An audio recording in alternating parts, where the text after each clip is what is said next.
बातमीपत्रात आपलं स्वागत। नजर टाकूयात आजच्या ठळक घडामोडींवर।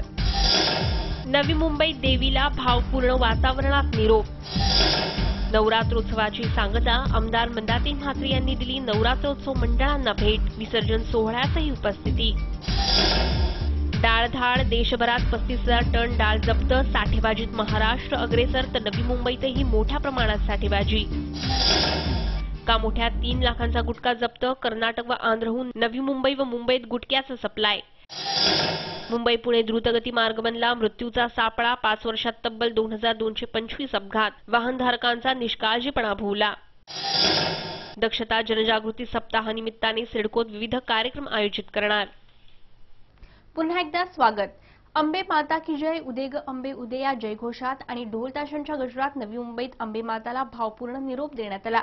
शहरातील 23 विसर्जन स्थळावर विसर्जन शांततेत पार पडलं असून नवी मुंबई पोलिसांनी विसर्जन स्थळावर चोख बंदोबस्त ठेवला होता।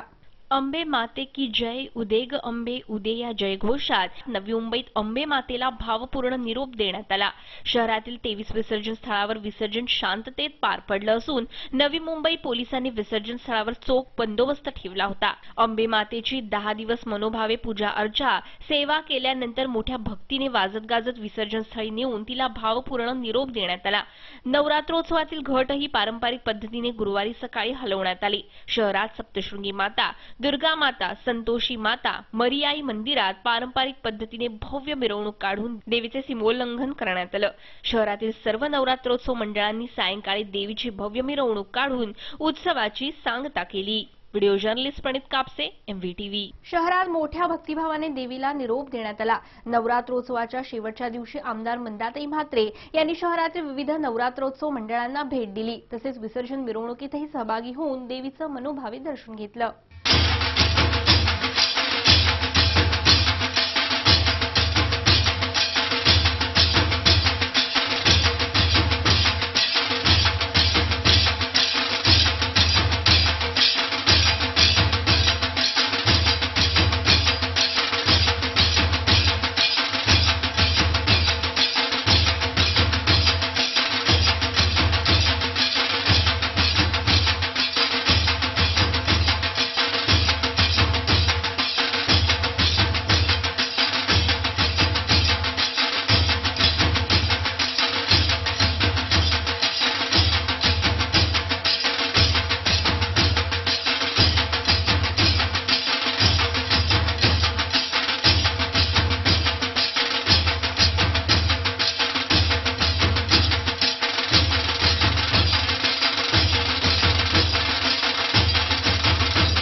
शहरात मोठ्या भक्तिभावाने देवीला निरोप देण्यात आला।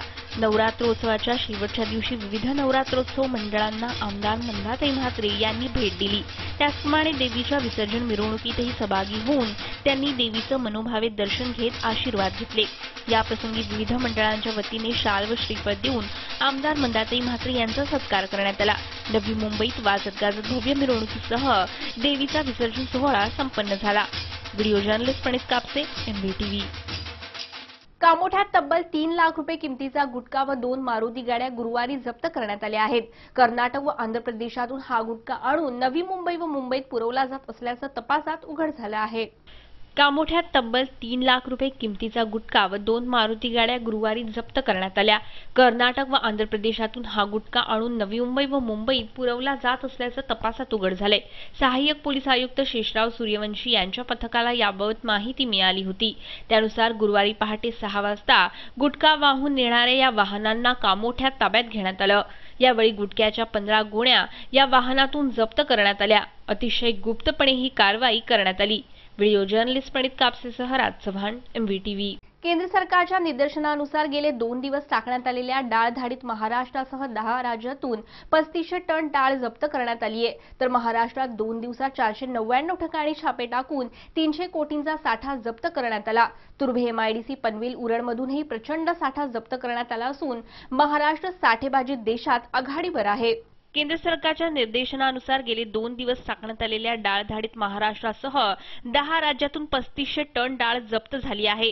तर महाराष्ट्रात 2 दिवसात 499 ठिकाणी छापे टाकून 300 कोटींच्या डाळीचा साठा जप्त करण्यात आला.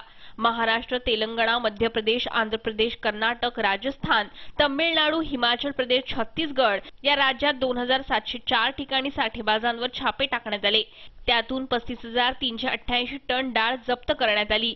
यातील सर्वाधिक 23,340 टन डाळ एकट्या महाराष्ट्रातून जप्त करण्यात आली आहे. तर तुर्भे, एमआयडीसी, पनवेल आणि उरणमध्येही प्रचंड मोठ्या प्रमाणात साठा जप्त करण्यात आला.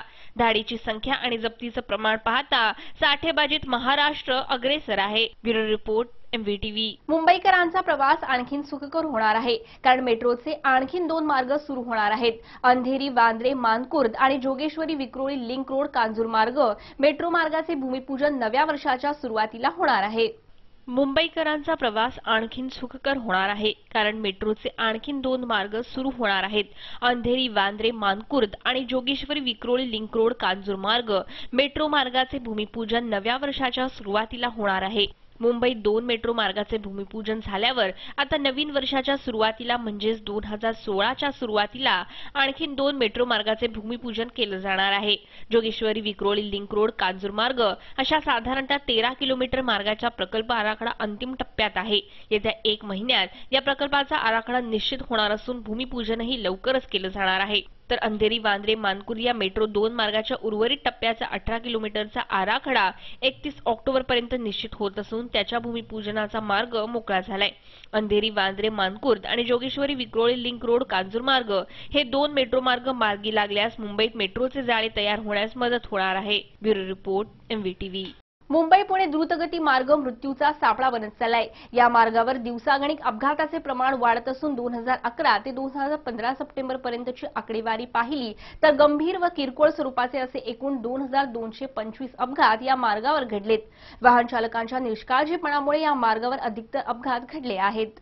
मुंबई-पुणे द्रुतगती मार्ग हा मृत्यूचा सापळा बनत चाललाय. या मार्गावर दिवसेंदिवस अपघाताच्या मालिकेत वाढ होत आहे. 2011 ते 2015 सप्टेंबर पर्यंतची अपघाताची आकडेवारी पोलिसांनी जाहीर केली असून या 5 वर्षात मुंबई-पुणे द्रुतगती मार्गावर प्राणावर बेतणारे 393 अपघात, गंभीर स्वरूपाचे 295 अपघात, किरकोळ स्वरूपाचे 639 अपघात तर विना दुखापती 898 असे एकूण 2225 अपघात घडले आहेत. यामध्ये एकूण 549 जण मरण पावली असून 1621 जण किरकोळ जखमी तर 752 जण गंभीर स्वरूपात जखमी झाले आहेत. लेन सोडून वाहन चालवणे, वेगमर्यादा न पाळणे, ओव्हरटेक करणे, हवामानाचा अंदाज न घेता वाहन चालवणे, वाहतुकीच्या नियमांचं उल्लंघन करणे अशा अनेक कारणांमुळे हे अपघात घडत असल्याचं पोलिसांचं म्हणणं आहे. यातील अधिकतर अपघात हे वाहनधारकांच्या निष्काळजीपणामुळे होत असल्याचं समोर आलंय. व्हिडिओ जर्नलिस्ट प्रणित कापसेसह राज चव्हाण, MVTV. केंद्रीय सतर्कता आयोगाने 26 ते 31 ऑक्टोबर हा कालावधी दक्षता जनजागृती सप्ताह म्हणून घोषित केलाय. या सप्ताहात सिडकोतर्फे विविध प्रकारचे कार्यक्रम आयोजित करण्यात येणार आहेत. केंद्रीय सतर्कता आयोगाने 26 ते 31 ऑक्टोबर हा कालावधी दक्षता जनजागृती सप्ताह म्हणून घोषित केलाय. या सप्ताहात सिडकोतर्फे विविध प्रकारचे कार्यक्रम आयोजित करण्यात येणार आहेत. दक्षता सप्ताहाबरोबरच वर्षभर सिडकोच्या वतीने विविध कार्यक्रम हाती घेण्यात येणार आहेत. या संदर्भातील माहिती देणाऱ्या पत्रकार परिषदेचे आयोजन सिडकोच्या माध्यमातून करण्यात आलं होतं. याप्रसंगी सिडकोचे व्यवस्थापकीय संचालक संजय भाटिया, सिडकोच्या मुख्य दक्षता अधिकारी डॉक्टर प्रज्ञा सरवदेही उपस्थित होत्या. Bureau report, MVTV. नवी मुंबईतील लोकसंख्या वाढत आहे, त्याचप्रमाणे शहरातील इमारतींची संख्याही वाढली आहे. मात्र असं असताना अग्निशमन दलातील कर्मचाऱ्यांची संख्या वाढवली जात नाही. NRI कॉम्प्लेक्स येथील इमारतीला लागलेल्या आगीच्या घटनेनंतर ही बाब समोर आली आहे. नवी मुंबईतील लोकसंख्या सध्या 12 लाखांच्या घरात आहे. शहरातील लोकसंख्येबरोबरच इमारतींची व उद्योगांची संख्या 2.5 लाखांवर गेली आहे. इमारतींची संख्या वाढत असताना अग्निशमन दलातील कर्मचाऱ्यांची संख्या मात्र वाढवलेलीच नाही. पालिकेला प्रत्यक्षात 495 कर्मचाऱ्यांची गरज असताना सध्या केवळ 130 कर्मचारीच उपलब्ध आहेत. अपुऱ्या मनुष्यबळामुळे कामाचा ताणही वाढतोय. पालिका प्रशासनाने वेळीच हा प्रश्न मार्गी लावला नाही तर त्याचा परिणाम शहराच्या सुरक्षेवर होऊ शकतो. तर दुसरीकडे NRI कॉम्प्लेक्स येथे लागलेल्या आगीच्या घटनेनंतर NRI प्रमाणे शहरातील अनेक उच्चभ्रू वसाहतीत अग्निशमन यंत्रणाच कार्यान्वित नसल्याची धक्कादायक बाब समोर आली आहे. पालिकेच्या अग्निशमन दलानं 250 पेक्षा जास्त इमारतींना नोटिसा दिल्या असून अग्निशमन यंत्रणा कार्यान्वित करण्याचे आदेशही दिले आहेत. मात्र या आदेशाला हरताळ फासल्याचं बुधवारी घडलेल्या घटनेतून स्पष्ट झालंय. Bureau report MVTV. महाराष्ट्र राज्य मार्ग परिवहन महामंडळ कर्मचाऱ्यांच्या महागाई भत्त्यात 6% वाढ करण्यात आली आहे. परिवहन मंत्री दिवाकर रावते यांनी ही घोषणा केली. एसटी कर्मचाऱ्यांना सध्या 160% दराने महागाई भत्ता दिला जातो. या निर्णयामुळे आता तो 113% झाला आहे. महाराष्ट्र राज्य मार्ग परिवहन महामंडळ कर्मचाऱ्यांच्या महागाई भत्त्यात 6% वाढ करण्यात आली आहे. परिवहन मंत्री दिवाकर रावते यांनी ही घोषणा केली. एसटी कर्मचाऱ्यांना सध्या 160% दरानं महागाई भत्ता दिला जातो. या निर्णयामुळे आता तो 113% झालाय. एसटी कर्मचाऱ्यांच्या महागाई भत्त्यात वाढ